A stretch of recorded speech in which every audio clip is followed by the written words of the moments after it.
ये आज के इस वीडियो में हम बात करते हैं 6 ऐसी साइकोलॉजिकल ट्रिक्स के बारे में जो कि आपके सेविंग को बढ़ा सकती है। तो चलिए वीडियो स्टार्ट करते हैं।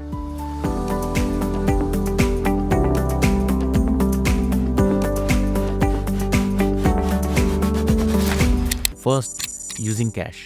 आप कहोगे यार पूरी दुनिया तो यूपीआई की बात कर रही है, डिजिटल प्लेटफॉर्म पर जाने की बात कर रही है और तुम बोल रहे हो कि कैश यूज करना चाहिए। आप समझिए, कैश यूज करना एक साइकोलॉजिकल ट्रिक है, स्पेशली जब आप कुछ बड़ा एक्सपेंस कर रहे हैं। मान लीजिए आप फोन लेने जाते हैं जो 70,000 का है। अभी तो हम जाते हैं, कार्ड स्वाइप करते हैं और फोन अपने साथ ले आते हैं, पर आप सोचिए अगर 70,000 आपको जेब से निकाल के गिन के देने पड़े तो हाउ विल यू फील। तो दिस इज साइकोलॉजिकल कि जब हम कैश में डील करते हैं तब हमें एहसास होता है कि हम ज्यादा पैसा खर्च कर रहे हैं, जबकि वो साइकोलॉजिकल एहसास हमें कार्ड यूज करते हुए या यूपीआई यूज करते हुए नहीं आता है। तो इसलिए आई एनकरेज कि अगर आप कुछ बड़ा खर्च करने की सोच रहे हैं या आपकी हैबिट ऐसी हो गई है तो आप इस फॉर्मूला को अपना के देख सकते हैं। And I am quite sure कि जब आप बड़े खर्चे में कैश को यूज करेंगे तो आप खर्च करने से पहले 10 बार जरूर सोचेंगे। Second, automatic deduction. अब ऑटोमेटिक डिडक्शन का मतलब ये है कि जो हम सेविंग करना चाहते हैं या पैसे को जोड़ना चाहते हैं वो ऑटोमेटिकली पीरियोडिक बेसिस पे हमारे अकाउंट से निकल जाए, तभी वो पैसा जुड़ सकता है। चाहे वो SIP हो या जो लोग जॉब करते हैं उनका PF ऑटोमेटिकली कटता है तो जुड़ जाता है, या किसी भी तरह की ऐसी सेविंग जो आप पीरियोडिक बेसिस पे करना चाहते हैं तो इट्स बेटर कि आप उसको ऑटोमेट कर लें। मैंने देखा है बहुत बार लोग ये बोलते हैं कि यार जब मार्केट गिरेगी तब हम सेव कर लेंगे, या ऐसा होगा तो वो ऐसा होगा, तो ऐसा पॉसिबल नहीं है।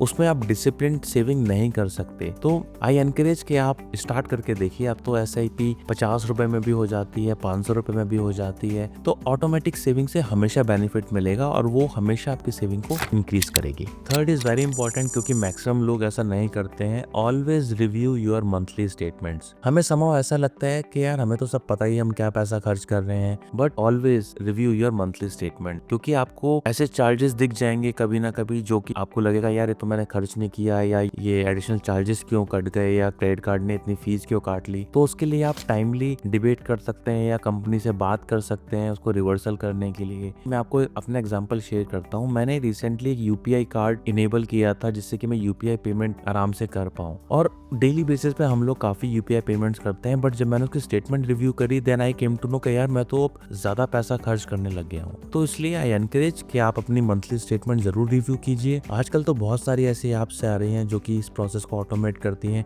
और आप इजीली अपनी मंथली स्टेटमेंट को रिव्यू कर सकते हैं। आई एम श्योर कि इससे आपको बेनिफिट जरूर होगा। तो दोस्तों, इस तरह के कंटेंट बनाने के लिए हमें रिसर्च करनी पड़ती है, हमें काफी टाइम डिवोट करना पड़ता है। तो हमें आपसे बस एक लाइक चाहिए, थोड़े से कमेंट चाहिए और सब्सक्रिप्शन तो जरूर चाहिए, जिससे कि हम मोटिवेटेड रहे इस तरह के कंटेंट लाने के लिए। और उससे बड़ा कि हम एक लाइक माइंडेड लोगों की कम्युनिटी बना पाए जो इस तरह के डिस्कशन को पसंद करती हैं और इससे उनकी लाइफ में कुछ रेडिकल और पॉजिटिव चेंजेस आ सकते हैं। तो आई रिक्वेस्ट कि आप इन वीडियोस को ज्यादा से ज्यादा शेयर कीजिए और चैनल को सब्सक्राइब जरूर कीजिए। Fourth psychological trick is now versus later. अब ये नाउ वर्सेस लेटर क्या है? नाउ वर्सेस लेटर का मतलब है instant gratification and delayed gratification. जैसे कि मान लीजिए आपको आज एक फोन परचेज करना है किसी कंपनी का, वो लेटेस्ट मॉडल आया, तो ऑब्वियसली उसकी जो कॉस्ट होती है वो ज्यादा होती है, बट जो उससे एक मॉडल पहले होता है उसकी कॉस्ट 25 to 30% कम हो जाती है। तो अगर हम अपनी इस शॉपिंग के हैबिट को या अपनी इस डिजायर को थोड़ा सा डिले कर पाए, आज की जगह हम 2 महीना, 4 महीना, 6 महीना डिले कर पाए, तो आपको सेम प्रोडक्ट कम दाम पे मिल सकता है। तो ये जो इंस्टेंट ग्रेटिफिकेशन और डिलेड ग्रेटिफिकेशन वाला जो कॉन्सेप्ट है वो लाइफ में आपको हर जगह हेल्प करेगा। तो आई एनकरेज कि आप एक बार करके देखिए एंड आई एम श्योर कि आप इससे अच्छी खासी सेविंग कर पाएंगे। अरे यार, अगर लेटेस्ट मॉडल 6 महीने बाद भी हमारे हाथ में आ गए तो उसके फीचर सेम रहने वाले हैं, और उससे अगर आपको 30% की सेविंग हो रही है तो उससे अच्छी बात और क्या हो सकती है। Fifth, price into hours. अब ये कॉन्सेप्ट थोड़ा फॉरेन कॉन्सेप्ट है, बट ये समझना बहुत ज़रूरी है। मान लीजिए कि कोई इंसान 1 लाख की चीज़ खरीद रहा है बट उसकी सैलरी सिर्फ 20,000 है। तो अगर वो उस कॉन्सेप्ट को ऐसे समझेगा कि यार मुझे कितना घंटे काम करना पड़ेगा इतना पैसा कमाने के लिए, तो आई एम श्योर कि उसकी जो थॉट प्रोसेस है, जो उसकी डिजायर है, उसमें चेंज नजर आएगा। अब जिसकी 20,000 सैलरी है और वो 1 लाख का फोन खरीदने जा रहा है, इसका यह मतलब है कि उसे पूरे 5 महीने की सैलरी खर्च करनी है उस फोन के ऊपर। तो आप हमेशा ये देखिए कि जिस चीज की आपको डिजायर है या जो चीज आप लेना चाहते हैं उसके लिए आपको कितने घंटे काम करना पड़ेगा। अगर आपको लगता है कि इतने घंटे काम करना उस चीज के लिए वर्थ है तो आप बिल्कुल लीजिए, पर मैक्सिमम टाइम जब हम चीज को इस ओवरव्यू से, इस आउटलुक से देखते हैं तो हमारे थॉट प्रोसेस में डिफरेंस जरूर आता है। क्योंकि मेरा मानना यह है कि किसी भी नए प्रोडक्ट को लेकर या किसी भी ऐसी चीज को लेकर जो हम काफी समय से सोच रहे हैं कि इम्पल्सिव बाइंग हो जाती है, हम जाते हैं और उस चीज को परचेज कर लेते हैं विदाउट थिंकिंग कि इसका फाइनेंशियल इम्प्लीकेशन हमारे ऊपर क्या आएगा। तो आप हमेशा इस प्राइस इनटू आवर वाले कॉन्सेप्ट को ध्यान रखिए। Last but not the least, limit your cards और लिमिट योर अकाउंट्स। अभी आजकल के समय में टेक्नोलॉजिकल एडवांसमेंट हो गई है, हम अपने कार्ड्स के ऊपर या इवन अपने अकाउंट के ऊपर एक लिमिट डाल सकते हैं कि मुझे यहीं तक मैक्सिमम स्पेंड करना है। तो उससे क्या होगा, उसका आपको दो बेनिफिट होंगे।